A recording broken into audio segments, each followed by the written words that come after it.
Samdomas žudikas, nusikalstamam pasaulyje žinomas mėsininko pravardę, kurią užsitarnavo ne vieną savo auką pasiuntęs anapilin. Tarptautinių lygių vykdęs užsakomos žmogžudystės, Imrė neaplenkė ir Lietuvos. Tad apie viską šiame video. Imrė Arakas yra Estijos nusikaltėlis. Jis taip pat buvo imtynininkas, aktorius ir estų separatistas. Estijoje jis išgarsėjo 1979 metais, kai būdamas 20 metų kartu su draugu įsilaužė į šaudymo klubo ginklų saugyklą ir pagrobė 13 pistoletų. Kai kas šią vagystę vertino kaip savotišką pasipriešinimą sovietiniam režimui. Imrė dar labiau užgarsėjo, kai po suėmimo sugebėjo pabėgti iš teismo pastato. Galiausiai po 87 dienų slapstymosi jis buvo sulaikytas ir nuteistas kalėti 15 metų. Didžiąją bausmės dalį atliko griežto režimo Sovietų Sąjungos lageriuose. Išėjęs į laisvę, Arakas jau buvo gerai žinomas kriminalinėme pasaulyje, tad prisijungė prie besiformavusių organizuotų nusikaltėlių gaujų. Teigiama, kad jis tiesiogiai dalyvavo kruvinoje kovoje dėl įtakos sferų, kovoje su Rusijos nusikaltėliais, per kurį žuvo per 100 žmonių. Arakas ir pats nekartą buvo vos nenužudytas. 98 metais jis išvyko iš Estijos į Ispaniją. Marbeloje buvo įvykdytas nesėkmingas pasikėsinimas į jo gyvybę. 2 Estijos piliečiai buvo įkalinti už bandymo nužudyti Imrę Araką. Arako buvimas neliko nepastebėtas Ispanijos policijai, kuri kartu su Airijos kolegomis siekė suvaldyti Airijos Kinahano nusikalstamos grupuotės operacijas Costa del Solyje. Balandžio 3 dieną 2017 metais samdomas žudikas atvyko į Dubliną, gavęs užsakymą iš tarptautinių mastų veikusios gaujos lyderio Danielio Kinahano. Kadangi Imrė Arakas su šia grupuotė jau turėjęs reikalų, juo buvo pasitikima kaip asmeniu atliekančiu jam pavestus darbus. Šį kartą jo taikinys buvo James Gaitelis, priklausantis konkuruojančiai Huč kriminaliniai grupuotei. Už šį darbą buvo prižadėta 100 000 eurų. Suma, kurią samdinys galėjo net padvigubinti, nužudęs dar vieną asmenį, Patsy Hučą, kuris tuomet ir buvo Huč grupuotės lyderis. Bet Airijos pareigūnai jau turėjo žvalgybinės informacijos apie galimus pasikėsinimus į kriminalinio pasaulio atstovus, bei sekė estų mėsininką. Tad nusileidus lėktuvui iš Ispanijos į Dublino oro uostą, su Imrė Araku buvusiu tarp keleivių, jo jau laukė Airijos pareigūnų komanda. Tad jis buvo sekamas. Važiuojant autobusu į miesto centrą, pigių prekių parduotuvėje nusipirko peruką ir veidrodį. Kažkam paskambino savo BlackBerry telefonu ir laukė, kol bus paimtas. Atvažiavo furgonas, kurį vairavo žinomas Kinahano kartelio bendražygis. Arakas nakčiai buvo nuvežtas į namą vakarinėme Dublino priemiestyje. Pareigūnai turėjo mažai laiko veikti, tad gavus kratos orderį, išlaužė galinės namo duris ir įsiveržė į vidų. Arakas buvo sulaikytas miegamajame. Perukas ir veidrodis buvo maišelį ant lovos kartu su 835 eurais ir 416 svarų sterlingų, bei popieriaus lapelių su James Gatley ir jo adresu Belfaste. Arakui nespėjus išjungti savo BlackBerry telefoną, pareigūnai jį paėmė ir šifruotoje programoje perskaitė pokalbius.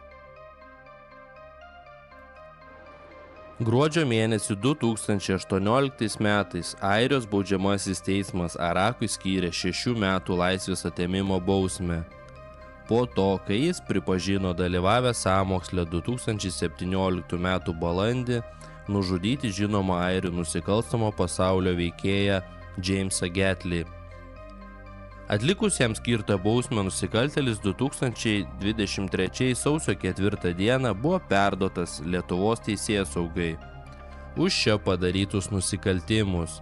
Estijos pilietis Arakas baudžiamojoje byloje kaltinamas pasikėsinimu nužudyti kriminalinio pasaulio atstovą Giją Zapahidzę ir Remigijaus Morkevičiaus nužudymu, taip pat neteisėtų disponavimu šaunamaisiais ginklais bei šaudmenimis. Teisėsaugos duomenimis Arakui už Morkevičiaus nužudymą buvo pasiūlyta sumokėti 50 000 eurų. Vyras nurodė, kad šį pasiūlymą jam 2016 pateikė jo pažįstamas Estijos kriminalinio pasaulio veikėjas Tomas Helinas. Jis šiuo metu jau yra miręs.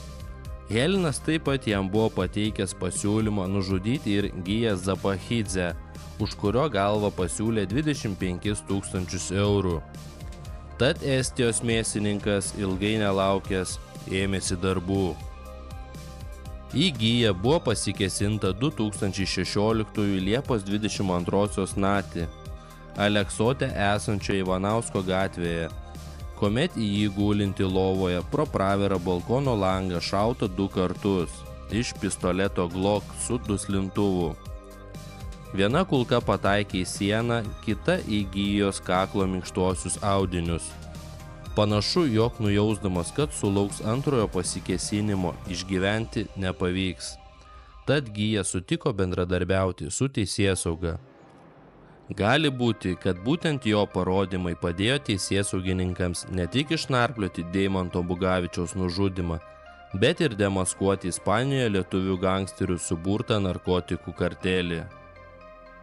Sekantis taikinys. Arakas pasakojo į Kauną atvykęs iš Ispanijos, stebėjęs bei sekęs Morkevičių kurį laiką. Kaltinamasis patvirtino, kad iš pradžių Morkevičių bandė nušauti pistoletu, tačiau jam nepavyko, nes ginklas užsikirto. Kaune prie namo jie prasilenkė nedideliu atstumu. Tada Arakas išsitraukė pistoletą, bet jis užsikirto. Vyras tvirtino, kad Remigijus atsisuko ir pamatė į jį nukreiptą ginklą. Po nesėkmės Arakas nuvyko į Estiją, ten įsigijo Kalašnikovo automatą ir grįžo atgal į Kauną. 2016 m.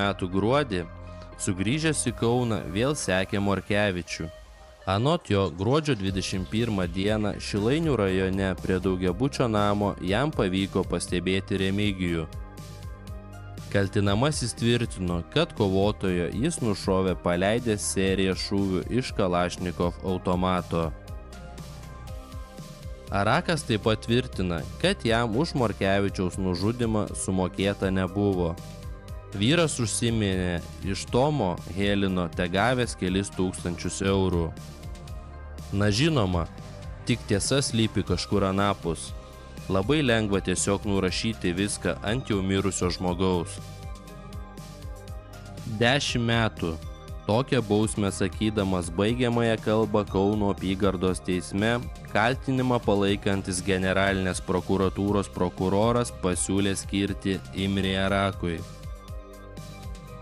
Jeigu Imrė nebūtų sutikęs bendradarbiauti su teisėsauga, šioje byloje jam inkriminuojami nusikaltimai nebūtų išaiškinti.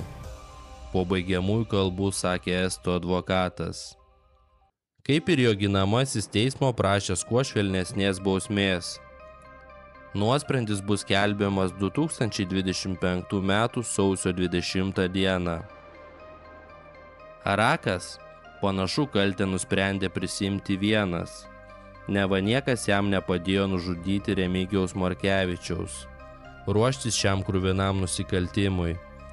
Tik tai Tomas Helinas buvo perdavęs užsakovų prašymą. Tokia taktika labai patogi siekiant neišduoti galimų kitų savo sėbrų, kurie gali ir atkeršyti. Kągi, šiandien tiek. Prenumeruojam kanalą, jeigu to nepadarėm, ir iki kitų video.